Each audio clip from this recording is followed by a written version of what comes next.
Hey everyone, Scott here to discuss 50/50, starring Joseph Gordon-Levitt, Seth Rogen, Anna Kendrick, Bryce Dallas Howard, Philip Baker Hall, and Angelica Houston, directed by Jonathan Levine. Welcome back after Warm Bodies, sir. Now, I have seen this in theaters before, and will it be the same as I think about it? Well, let's see about it, because I remember really enjoying this movie when it first came out. And and this is the movie that made me become a Joseph Gordon-Levitt fan, as he's a good actor, and I will admit that out of the way. But let's see how this goes. Let's get into the rating. The movie. Excuse me. Adam, played by Joseph Gordon-Levitt, jogs for the day while listening to music as another jogger jogs next to him on the red traffic light and has a house with his girlfriend Rachel, played by Bryce Dallas Howard, and his friend Kyle, played by Seth Rogen, driving him to work, as well as the coffee shop that gets some cappuccinos. While there's a long line at the coffee shop and are already late for work, and Kyle talks to Adam about how he had sex in high school, but not Kyle, and their boss doesn't care when they get to their cubicles, as Adam hears Kyle talking on the phone pretty loudly. And Adam goes to the doctor's office with the doctor telling Adam he has a tumor in his head, which is a type of cancer according to the x-rays. And I like that. And I like Adam, Kyle, and Rachel as characters who are very loving and supporting to the script until Rachel becomes a two-face later, as they're very good characters in this movie. Adam tells Rachel he has cancer and says she can leave him if she wants to, but she decides to stick around as he also tells Kyle, and he reacts like he's going to vomit and believes he has the best odds, while Adam tells his mother Diane, played by Angelica Houston, and his father Richard, who has Alzheimer's and doesn't know who he is, and by he I'm talking about Adam, as Adam says he has cancer to them, as well as Diane overreacting to the situation while she walks out of the room and makes Adam some tea to get rid of the cancer while it's already there. And we move on to Adam meeting his doctor, Catherine McKay, played by Anna Kendrick, who's very charming in this movie, as the writing in this is very realistic and the acting in this is great. After the meeting with Catherine, Rachel gets Adam an old race dog named Skeletor, who relates with Adam, and the doggy looks very sweet, and as Adam's last day at work has a party for him saying their goodbyes to him. And Rachel drops Adam off at the hospital and meets other cancer patients, Alan, played by Philip Baker Hall, and Mitch, whom I forgot the actor's name off the top of my head, and they become good friends. And Philip Baker Hall is always a great presence until his death. May he rest in peace. And the actor that plays Mitch is Matt Frewer, whom I reviewed before in Steven Spielberg's The BFG and other films, as I first saw him as the voice of Panic in the Disney version of Hercules. Kind of a shock. And Adam stays in the hospital for 4 hours, and he can't sleep at night because he vomits because he's scared of the cancer killing him, as we get to another appointment with Catherine as she touches his arm for comfort, and she wants him to feel his emotions, but he yells at her, but he admits he's being an asshole about it, and she keeps touching him for comfort, as the cinematography was great in my opinion. Adam cuts his hair off with Kyle's razor, and I like that scene as it was funny, and a lot of this movie is written smart and funny at the same time, while Adam talks with Alan and Mitch about how they haven't met Rachel yet, and she doesn't pick Adam up from the hospital. And the next scene after he was done, and he waits until eventually Rachel comes by, and he says she doesn't have to pick him up or do any of the things with Adam. And next day comes, and Adam and Kyle go to the bookstore, and Kyle hooks himself up with the bookstore clerk named Claire, and he tells her about his situation so he can get the books Catherine recommended for him and get the data out of it. Kyle does. And meanwhile, Adam gets a call from Diane in both cell phone and his home, and she checks on upon him, saying she loves him. And while Kyle takes Claire to the art gallery on a date with Rachel, not with Rachel, but with Claire, while Rachel happens to kiss a man that looks like a Jesus, as she cheats on Adam with that guy. While Kyle catches her and takes a picture of Rachel kissing the Jesus-looking guy. And this movie has some well-done production design and set decorations, especially in the art gallery scene. I was impressed by that. Kyle shows Adam the photo he took at the gallery of Rachel kissing the Jesus-looking guy, and Rachel finally admits she doesn't want to do anything about Adam's cancer, as Kyle tells Rachel to leave, as she does while very upset, and they break up from there. And now he takes the bus, and we move on to Adam and Kyle taking a walk with Skeletor. And Kyle wants Adam to get laid by going to a bar and tells people he has cancer, which feels fucking weird. And Kyle sets Adam up with a girl, and they take a while to say Adam has cancer.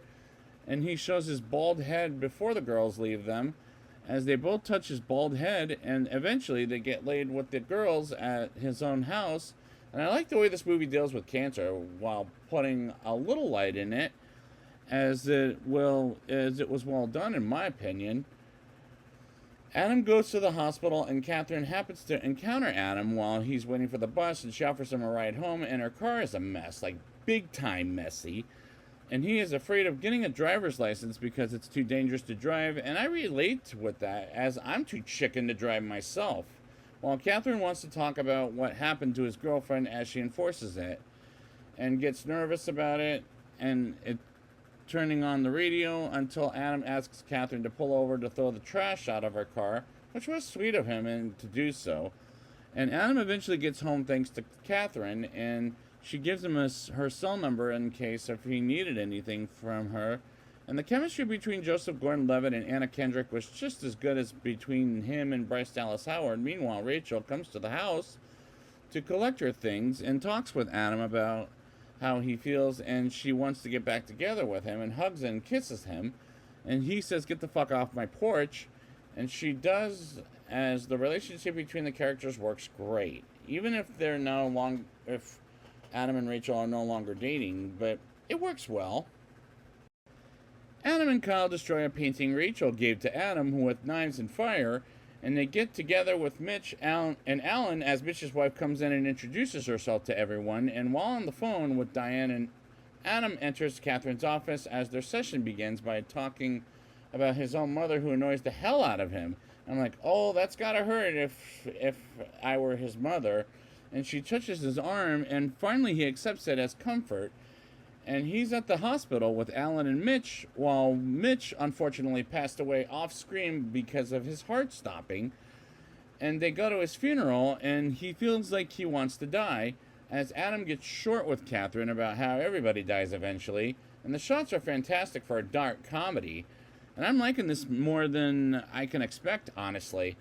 Adam calls Diane, and she with Richard take Adam to the hospital, as Diane acts like a smartass to the nurse, and she says he's not getting the best care at all, in which he is. And for what little Angelica Houston does in this movie, she turns in some good work, as well as surprisingly, same with Seth Rogen, as this is one of his better movies in my opinion.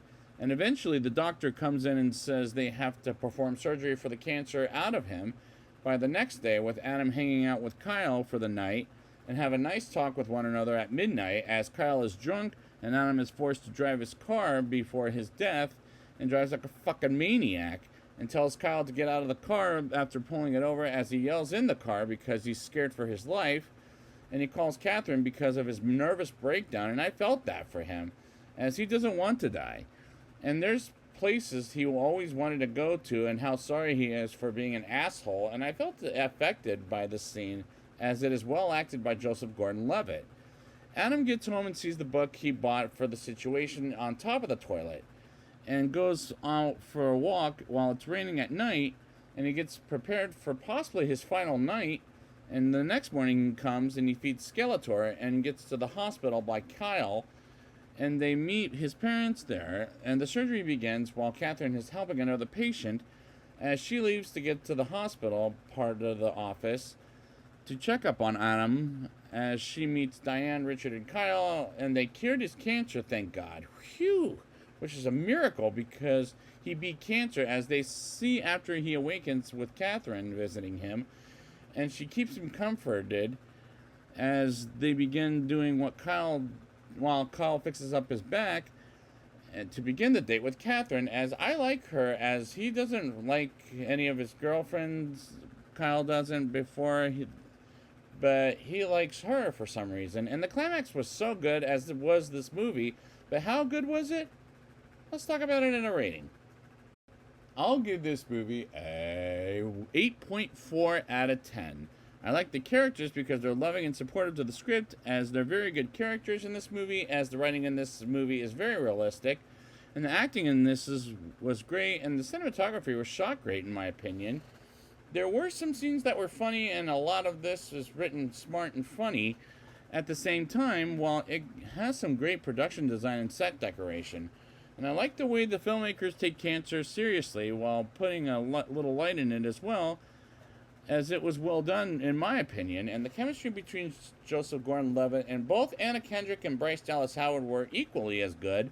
The relationship between each character was great, as the shots are fantastic for a dark comedy, as I'm liking this more than I thought I was going to, or back when I saw it the first time, as this is a recommendation for the movie, and the actors turned in some good work, as this is one of Seth Rogen's better movies in my opinion, and I felt affected by it, as it's well acted by Joseph Gordon-Levitt, and no wonder I'm a fan of his, and generally speaking.